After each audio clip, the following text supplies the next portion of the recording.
첫 번째로 오늘 우리가 십자가를 통해서 이 말씀을 통해서 나누고 싶은 주제는 왕의 길과 십자가의 길, 이 길에 대한 말씀을 함께 나누어 보고자 합니다.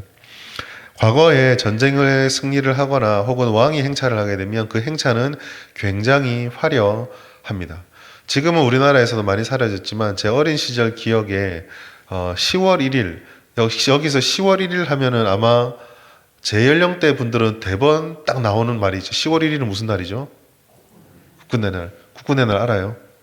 우리 청년들 국군의 날 알아요? 네. 아쉬운 것은 옛날에 쉬는 날이었어요. 지금 공휴일이 하루 없어졌는데 그 국군의 날 하면 다 우리 기억하는 거죠. 열병식. 군대들이 나와서 군인들 행렬을 쭉 하게 되면은요. 보시면 그 행렬을 대충 하지 않잖아요.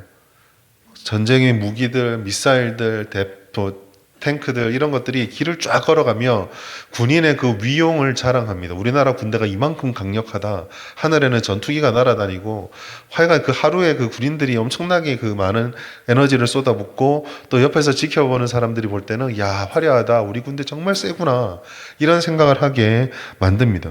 로마의 황제들이 전쟁을 이기고 개선식을 할 때도 마찬가지죠. 왕이 전쟁터에 나갔다가 승리한 위대한 왕으로 돌아온다는 것을 기념할 때 그 개선식은요, 보통 화려한 것이 아닙니다.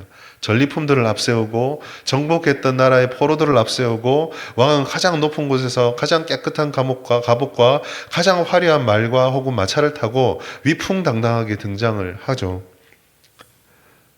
오늘 우리는 예수님께서 만왕의 왕으로 예루살렘에 입성하는 장면을 바라보는데 그 예수님의 입성의 장면을 바라보면 왕의 개선식과 정말 다른 모습들을 보여줍니다. 군중들의 환호와 환대가 있었지만 우리가 보통 생각하는 왕의 개선 행렬과는 전혀 달랐습니다. 왜냐하면 예수님께서 걸어가신 길은 영적으로 진정한 왕의 길이었으나 이 땅에서는 십자가의 길을 지금 걸어가고 있기 때문이죠.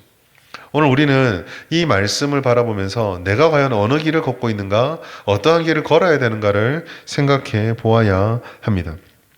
오늘 본문에서 예수님의 입성 장면을 바라보면요, 세 가지 독특한 장면들을 좀 생각해 볼 수 있고요. 이 세 가지 장면들을 보시면은 무엇인가 잘 안 맞습니다. 첫 번째로 보시면 예수께서 예루살렘의 왕으로 입성하신다라고 우리는 알고 있는데 예수님께서 첫 번째 타셨던 그 말이 위풍당당한 군마가 아니라 나귀, 그것도 새끼를 타셨다라는 거죠. 아직 아무도 타보지 않은 나귀 새끼라는 것은요, 우리에게 왜 나귀일 것인가를 고민하게 합니다. 아무도 타보지 않은 나귀 새끼를 지정하셨고 그 나귀는 훈련도 받지 않은 새끼였어요. 그리고 나귀 자체가 앞에 서서 가면은 사람들에게 위풍당당하게 보이는 그런 말이 아닙니다. 나귀를 타면은 보통은 사람들이 서서 걸어가는 것보다 밑으로 깔아앉아요. 그렇기 때문에 이 나귀는 짐을 실는 데는 적절할지 모르지만 개선 상군에는 어울리지 않습니다. 훈련도 안 돼 있으니까, 등에 짐을 실었을 훈련도 안 돼 있으니까 사람이 탔을 때 과연 이 나귀가 잘 컨트롤이 될 것인가도 알 수 없는 그런 거를 타고 들어오십니다. 그런데 이러한 초라 모습과 다르게 사람들의 반응은 두 가지로 좀 다릅니다. 사람들은 8절 말씀 보시면 겉옷과 나뭇가지를 흔들고 깔면서 예수님을 맞이합니다. 사람들이 나뭇가지를 흔들고 겉옷을 길에 깐다라는 것은요, 보통은 왕이나 그 되게 고귀한 사람들이, 중요한 사람들이 지나갈 때 그들을 맞이하기 위해 하는 고대 관습이고 일반적인 방법이었습니다. 그러니까 사람들은 예수님을 아마 왕으로 맞아들이는 것 같아요. 그리고 이러한 생각에 더욱더 확신을 주는 것이 호산나라고 하는 이 외침입니다. 말 그대로라면은 지금 구원하소서라고 하는 뜻인데요. 이게 나중에도 조금 말씀드리겠지만 이스라엘의 오랜 염원을 반영하고 있는 말씀입니다. 다윗의 나라가 임해서 우리를 이토록 오랫동안 이민족들과 억압받는 상황에서 우리를 구원하여 주십시오. 이제 구원할 때가 되었습니다라고 하는 외침이 이 호산나예요. 그러니까 이 1절부터 10절까지 말씀 보시면 예수님은 왕으로 오셨으나 전혀 왕 같지 않은 모습으로 들어오는데 백성들은, 사람들은 이 예수님을 엄청난 왕으로 환대하며 무언가 기대에 부풀어서 기뻐하면서 외치고 있습니다. 맞지 않은 이 두 가지 장면은요, 왕과, 사람들이 외치는 왕과 예수님이 지금 왕으로 그 길을 걸어가시는 것이 차이가 있다는 것을 우리에게 깨닫게 해줘요. 지금 예수께서는 사람들이 기대했던 것과는 전혀 다른 왕의 모습으로 오셨습니다. 첫 번째로요, 사람들이 원한 왕이 있습니다. 사람들이 원했던 왕은요, 정치적인 메시아였습니다. 여러 번 여러분이 말씀을 들어서 이미 뭐 더 설명이 필요 없지만 유대인들이 가지고 있는 메시아 사상의 핵심은 다윗의 왕조의 부활입니다. 그 영광스러웠던, 우리를 영화롭게 하고 자신들의 삶을 지탱해주고 자부심을 가지게 해주었던 다윗 왕조의 재림, 새로운 다윗이 와서 우리를 독립한 국가로, 영광스러운 국가로 만들어줄 것이다라는 그와 같은 마음이 바로 이 메시아 사상에 들어가 있었고, 그 마음이 반영됐던 것이 바로 이 예수님이 들어올 때 사람들이 옷을 길에 깔고 가지를 흔들고 호산나라고 외쳤던 이유입니다. 이 호산나라고 부르면서 노래했던 그 노래의 내용은 시편 118편과 25절과 26절을 그대로 인용한 것이 아니라 거기에 있는 바람이 반영되어 있는 노래예요. 시편 118편 25절 26절, 이 118편의 노래는 6월절에 부르는 노래인데 출애굽을 기억하면서 제2의 모세, 제2의 다윗이 와서 우리를 회복시켜 달라라는 갈망이 담겨 있는 간구의 시이기도 하고 탄원의 시이기도 합니다. 즉 지금 예수님께서 들어올 때 이 노래를 인용했다는 것은 그동안 우리가 애타게 기다려왔던 그 다윗이 이제 와서 제발 이 로마로부터 우리를 독립시켜주고 우리를 다시 영광스러운 나라로 만들어줄 것이다. 이 기대가 반영되어 있는 거죠. 결국 그들이 예수님을 왕이라 불렀지만 마가복음에서만 해도 앞에 있었던 그 수많은 예수님의 가르침들, 표적을 베풀어 주시고 은혜를 주셨을 때 예수께서 가르쳐 주셨던 그 모든 메시지의 내용을 하나도 마음에 담아두지 않고 오직 자신들이 원했던 그 왕의 모습을 투영해서 예수를 바라보고 있는 겁니다. 영국의 신학자인 N.T. 라이트라는 교수가 있는데요. 이 부분, 이 마가복음의 부분을 주석하면서 이런 말을 했습니다. 군중들은 예수를 환영했다. 그러나 그들이 환영한 것은 자신들이 상상한 메시아였지 예수께서 실제로 되시려는 메시아가 아니었다. 이런 사람들의 반응과 다르게요. 예수님께서 선택하신 길은 섬기는 왕이고 십자가의 왕으로서 지금 입성하고 있습니다. 예수께서 나귀를 타셨던 이유는요, 의도적인 선택입니다. 그 이전에 모르겠습니다. 성경이 예수님의 3년의 사역을 하루 단위로 하루도 빠짐없이 기록한 건 아니기 때문에 뭐라고 단정할 수 없지만 적어도 제가 알기로는 그 이전에 예수께서 예루살렘에 통상적으로 학자들이 예루살렘에 예수님께서는 3번 정도 가셨다라고 말씀을 하거든요. 그 당연한 거죠. 예수님이 공생의 3년을 하면서 그 3년의 기간 동안 보여주는 기간이 있는데 그 어떤 기록에도 이 기록이 들어오기 전까지는 예수님이 예루살렘에 들어갈 때 무엇을 타고 가셨다라는 기록이 없습니다. 오직 여기서만 의도적으로 예수는 나귀를 타셨어요. 왜 그럴까? 말씀의 응답이자 실현이자 예수님의 뜻이 있기 때문이에요. 스가랴서 9장 9절 말씀 우리 같이 한번 읽어볼까요? 9장 9절 시작. 시온에 따라 크게 기뻐할지어다. 예루살렘에 따라 즐거이 부를지어다. 보라 내 왕이 겸손하여서 나귀를 타시나니 나귀의 작은 것 곧 나귀 새끼니라. 스가랴 9장 9절 말씀을 예수께서는 하셨고 예수께서는 그 말씀을 그대로 응하시기 위해서 나귀를 타셨습니다. 그리고 동시에 스가랴 9장 9절은 이렇게 나귀를 타는 것을 뭐라고 하시냐면 그가 겸손하기 때문이다 라고 말씀해요. 말은요, 전쟁을 떠올리게 하고 힘을 떠올리게 하고 권세를 떠올리게 합니다. 그래서 보통 왕이 타는 말은 왕이 만약에 이 개선식이나 이런 것에 그 말을 타고 나타난다면 가장 튼튼하고 가장 화려한 말을 타겠죠. 그러나 나귀는 그렇지 않습니다. 나귀는 평화와 겸손을 상징한다라고 말씀이 우리에게 전해주세요. 예수님께서는요, 지금 왕으로 들어오시는데 군림하고 정복하고 다스리는 왕이 아니라 겸손의 왕으로 나귀를 타셨어요. 마가복음 10장 45절에서도 예수께서 본인의 삶의 목적을 뚜렷하게 말씀합니다. 인자가 온 것은 섬김을 받으려 함이 아니라 도리어 섬기기 위해서 온 것이다 라고 말씀을 하셨어요. 지금 예수님께서는 지금 예루살렘에 뭐하러 가십니까? 왕으로 군림하기 위해 가는 것이 아니라 구세주, 독생자, 그리고 어린 양으로서 섬기기 위해서, 그리고 히브리서의 표현을 그대로 표현하자면 죽으러 들어오시는 거예요. 예루살렘의 입성은 승리의 행진처럼 보이지만 사실은 십자가를 향한 행진이고 겸손한 죽으심의 첫걸음입니다. C.S. 루이스라는 유명한 기독교 작가가 있는데요. 순전한 기독교란 책에서 이렇게 말합니다. 그리스도께서 오신 것은 우리를 가르치시기 위해서가 아니라 우리를 구원하기 위해서입니다. 저 가르친다라는 말에 저는 다양하게 들어갈 수 있을 것 같아요.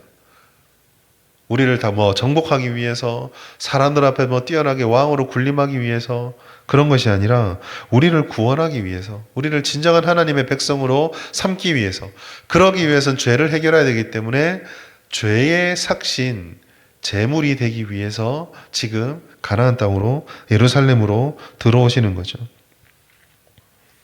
여러분, 우리는 이 둘 사이에서 사람들의 변화도 주목해 보아야 합니다. 오늘 이와 같이 비록 예수님께서 어떤 길을 들어오는지 모르는 사람들이지만 그럼에도 불구하고 이들은 예수님을 환대합니다. 호산나라고 외쳐요.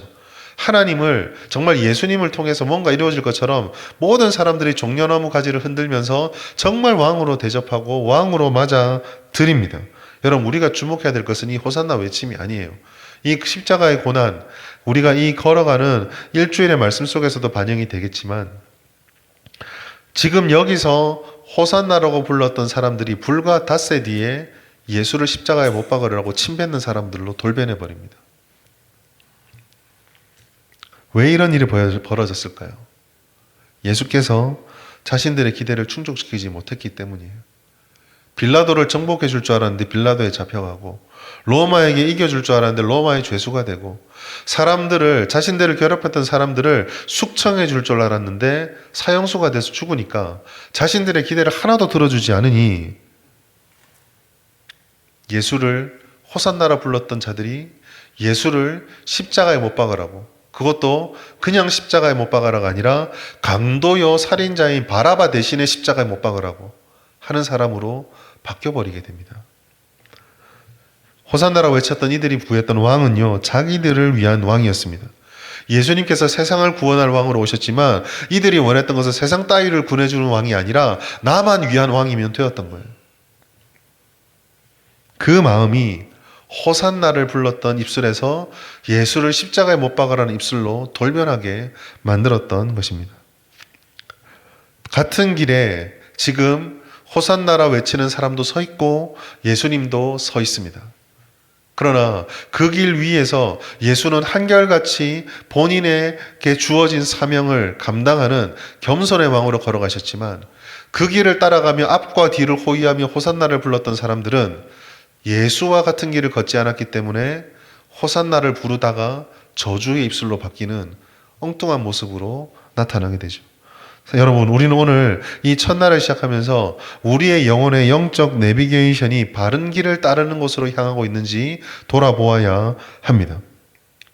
제자는 예수님을 따라가는 자들입니다. 길로 표현하자면 주님께서 걸어가시는 길을 뒤따라가는 자들이 제자요, 교회입니다. 오늘 비아 돌로로사라는 주제로 말씀을 전하고 고난주간을 정하는 이유는 그렇다고 해서 우리 교회와 성도들이 예수처럼 십자가 짊어지고 고통과 고난만, 고생만 진탕하자, 이 얘기를 말씀드리는 것이 아니에요. 오늘 이 길에서 벌어졌던 일의 핵심은 주님이 바라보는 것과는 다른 것들을 바라보고 주님이 기대하는 것과는 다른 것들을 기대하면서 주님을 나의 주로 고백하는 이 이율배반적인 엉뚱한 길, 엉뚱한 삶의 방식들을 우리가 돌아보아야 한다라는 것입니다.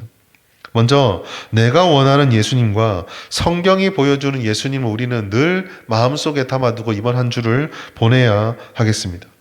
많은 사람들이 호산나를 외쳤다가 십자가에 못 박아라 외치고 바뀌는 것은 언제든지 그들의 마음이 예수님을 바라보면서 예수님을 따라간 것이 아니라 내가 원하는 예수님을, 내가 원하는 하나님을 마음속에 상정해 놓고 있기 때문입니다.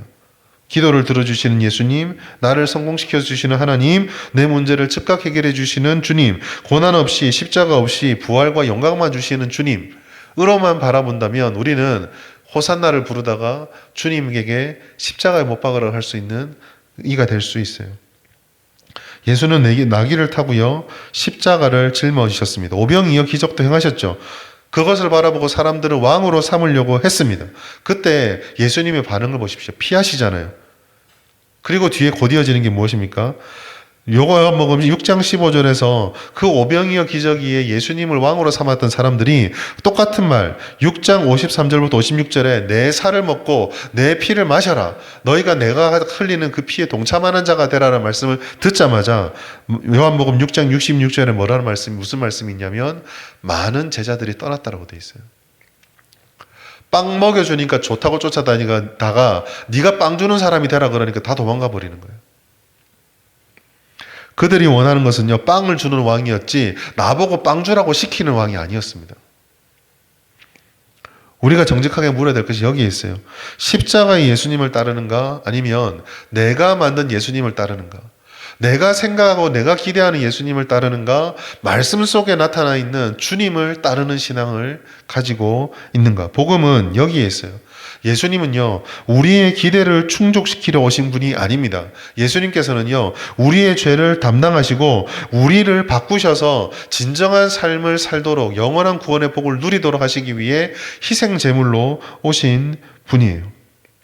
오늘 우리는 이 말씀 속에서 오늘 내가 내려놓아야 될 왕의 자리, 내가 기대하고 있는 예수님과 성경이 말하는 예수님이 어떤 것인지를 깨닫게 해달라는 기도가 있어야 합니다. 주님, 내가 원하는 예수님이 아니라 성경이 보여주는 예수님을 따르는 그 길에 서게 하여 주시옵소서 라는 기도가 이번 한 주에 있어야 되고, 두 번째는요, 호산나를 외치는 신앙과 십자가를 짊어지는 신앙 사이에서 우리의 신앙을 점검해 보아야 합니다.